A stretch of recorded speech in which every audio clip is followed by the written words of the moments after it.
So, recently, I watched Gabby's Dollhouse the movie with a few friends of mine, and by recently, I mean September 24th, 2025. Given that this review won't be out for a while, especially since October is looking to be a very packed month for my videos, so by the time you're seeing this video, this movie will probably already be out on digital due to a recent thing that companies have been doing, where they'd release the film on digital after only a few weeks. So, I'm still going to label this as a Sean's Thoughts review anyway, due to the script being done while the movie is still in theaters. And I'm gonna cut to the chase on this movie. This film is awful. I thought that this would just be a regular kind of bad, similar to what my thoughts were on the Lilo and Stitch remake or Smurfs 2025, where they were incredibly soulless products, but not quite cracking the top 10 worst animated movies reviewed for Sean's yearly reviews. But no, getting this right out of my system, Gabby's Dollhouse is the worst movie that I've seen in 2025, and is a very high contender for one of the worst movies that I reviewed, period. And I know that this might come off as a bit shocking to you, especially considering the fact that most preschool shows are relatively harmless, with a few certain exceptions. Heck, I don't even consider Little Brown Bear to be that bad, to be honest. How could a movie that is based off of a preschool show by DreamWorks themselves be so horrendous? I mean, after all, according to a lot of people who are against discourse surrounding any type of media, the film is meant for a younger demographic, so it can't be that bad, right? Ignoring the fact that, the obvious answer to that is that the movie actually is that bad for reasons that I'll be getting to in a little bit. And second, something being for a specific demographic does not exempt it from receiving criticism in any way whatsoever. Like, there are things that being for a specific demographic can excuse. Like, for example, in this movie, Gabby frequently breaks the fourth wall, talking to the children in the audience, thinking that they'll answer her questions. I mean, if this movie wants to be a movie for toddlers, I can really care less. Where the criticisms will have to come in, though, is if they do things that could cause legitimate harm to a child, like Caillou saying that throwing tantrums will get you what you want, or the entire existence of Cocomelon, which just exists to overstimulate a child's mind, which lessens their attention span. And in the context of this movie, the rest of this review will be judging the film based on what it does as a movie itself. Because in spite of the fact that it's a movie that is specifically made for toddlers, it actually wants you to take whatever it's saying seriously, and as such, because the movie wants to take itself seriously, I have to take whatever this movie's saying as seriously as possible. And where I can truly start tearing into regarding this movie is its tone. The writing is absolutely terrible in this movie, where the movie just wastes its time on pointless action sequences, as well as having plot contrivances, one of which, wouldn't have happened if Blue Cat just patiently waited in the dollhouse while Gabby was inside, and basically being a typical fetch quest, where Gabby has to go around and find each one of her toy friends. But what's even worse than that is that the stakes are incredibly low in this movie. You know how a lot of people have pointed out how in the SpongeBob episode, Back to the Past, where the episode becomes all serious before suddenly throwing in a bunch of hilarious jokes with Patrick causing the conflict to happen, and an ending where a bunch of SpongeBob and Patricks drop in, or an Ice Age collision course, where the threat of a meteor colliding with the Earth isn't taken seriously at all. Not only is that basically what this movie does, but that's all that this movie does. Not a single character in this movie take the threat of this woman named Vera seeing them move around remotely serious in the slightest. The movie is constantly cracking jokes at the worst possible moments, which removes tension. And this isn't even a problem that you could blame on the film's demographic, this is basic writing. The 2017 MLP movie, which was aimed towards the same demographic by the way, may have been lighthearted in certain sequences as well, but that movie at least knew when the time was right to do this, which made the moments where the characters were actually in danger a lot more suspenseful. And ironically enough, that movie also has a sequence where the characters are underwater and turn into mermaids, but to that film's credit, because the main six and the hippogriffs were underwater where nobody could see them, there's no urgency to really get out of there immediately. This film shows a wide shot of what this fish tank looks like, and they decide to do a song number right out in the open where Vera could see them if she was paying attention to the fish tank. And they just casually roam around in her house without the looming threat of her potentially finding out that Gabby and the other toys can move around.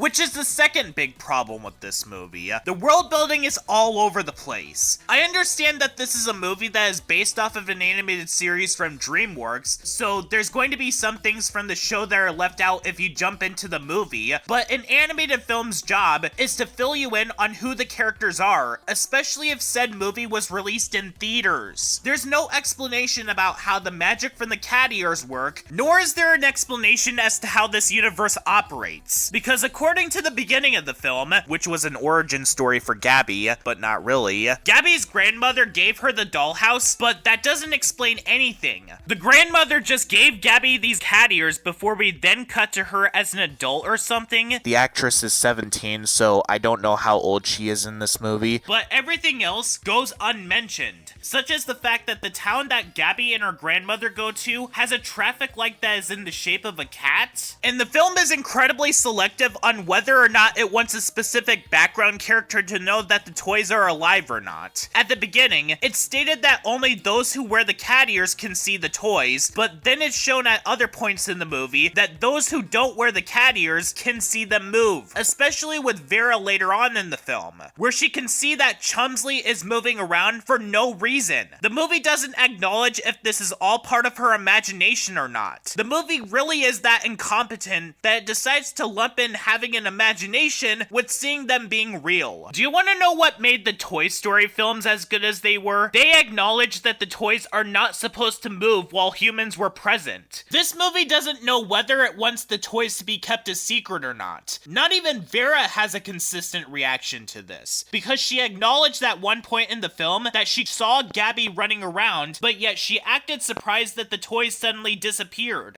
And speaking of which, now we get into the worst aspect of the film, and this is what solidified this film as being downright awful. But you may have also remembered in the surprising spoiler that I dropped in that this movie is in my bottom 10 for all of Sean's yearly reviews. Yes, I think that this film is worse than Brave in the Wild. Now, Gabby's Dollhouse the movie, on the surface of things, shouldn't be that bad, right? It's a movie made for toddlers that is clearly meant to be aimed at that specific demographic, which could honestly explain why this movie is so sickly sweet and saccharine. But no, this movie is offensively bad, just because of what they pulled near the ending of this movie alone. The movie was already doing badly even before this point, because of a major problem that this movie has, where the plot is driven solely off of plot contrivances, where the conflict of this movie happens because of Blue Cat, and all of Gabby's toys are split apart from each other because of him, and he doesn't even seem to care throughout the film, and the movie is overloaded with filler, where we waste time in the fish tank doing a song number, and there's a chase scene with the tribe that didn't need to happen, where all of it didn't need to happen if one of the other toys just told the tribe that she's with Gabby and the rest of them. But what makes this movie offensively bad is that this movie decides to pull a redemption arc with one of its villains. Where do I even begin with this? Okay, so this movie has a villain that we are supposed to feel sympathy for. This guy named Chumsley is this plush cat that Vera decided to store away in her desk drawer. Basically, he's a character who has abandonment issues, a lot like Spinell from Steven Universe or the Collector from the Owl House. There's no issue here, right? That's where you're wrong. How could I describe Chumsley in the best way I could? So, take Lotso from Toy Story 3, a character that was meant to be evil all the time, and we are not supposed to feel sorry for, despite the fact that he also has a story where he was abandoned by his owner, and we're not supposed to feel sorry for him, mainly because he decided to run a daycare center like a dictatorship, basically taking out his anger of being replaced on those who did nothing wrong.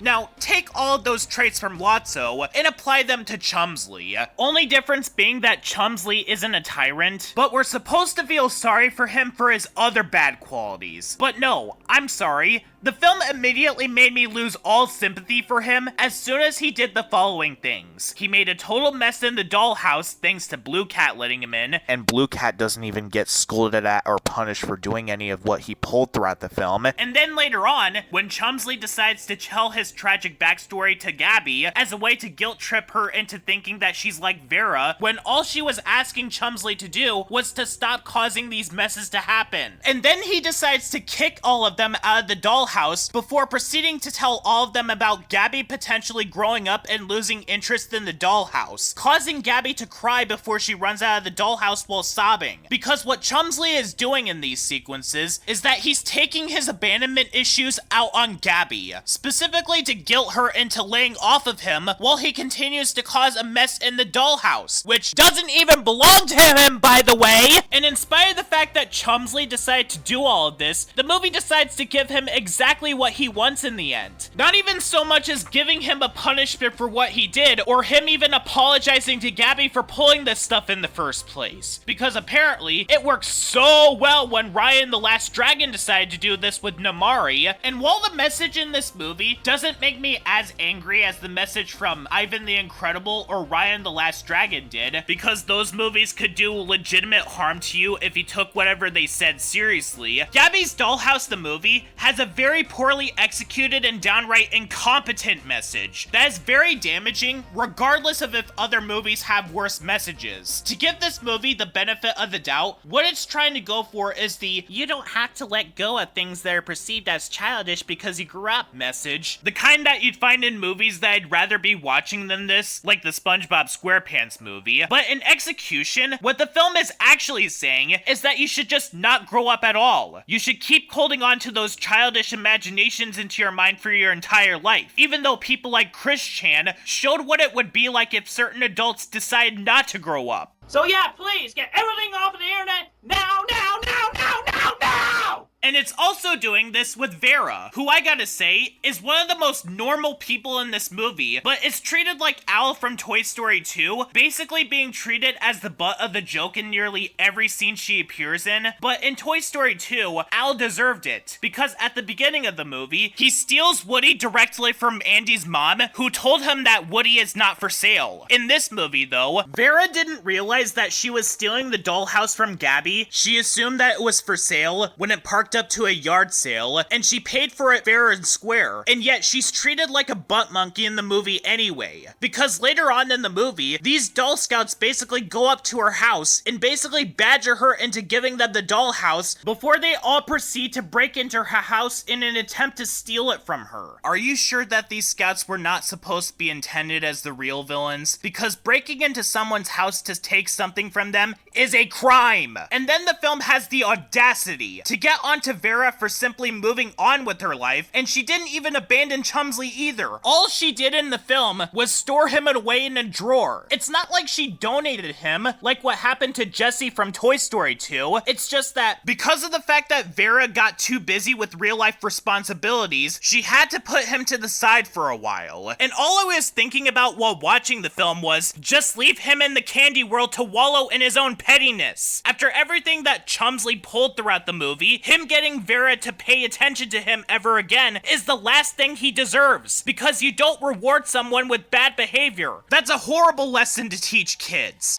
And like I stated before, because this movie is teaching this lesson unironically, I have to judge this movie taking it as seriously as possible. And these moments in the movie alone are what bumped this movie down from a 3 out of 10 to a 2 out of 10. Because to give the other 2025 movies I reviewed the slightest amount of credit, they were bad as movies that were connected to the franchise that they were a part of. Lilo and Stitch 2025 had the vibes of those behind the movie hating the original Lilo and Stitch movie. And Spurs 2025 is a soulless cash grab that was made as an excuse to make hit songs. Gabby's Dollhouse is an insult to your intelligence, and quality-wise, it's right up there with Ryan the Last Dragon. But to give that film some credit, without Namari or its message, the film would have been just mediocre at worst, which is why I gave that film a 3 out of 10, as opposed to being a movie that was already bad and was made worse by Chumsley and its message. As for Sean's yearly reviews, just because of what this movie decided to pull near the end, it is in my bottom 10 for sure. The Wild may be more annoying, and Brave may be more draining, but this movie is downright damaging, and is without a doubt in my top 5 worst movies I reviewed for Sean's yearly review. Oh wait, I almost forgot. I saw another movie that sank lower than this film, so yeah.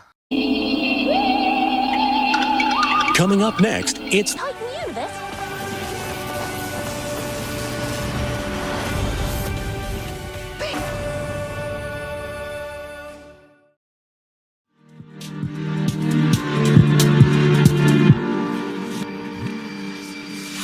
everything.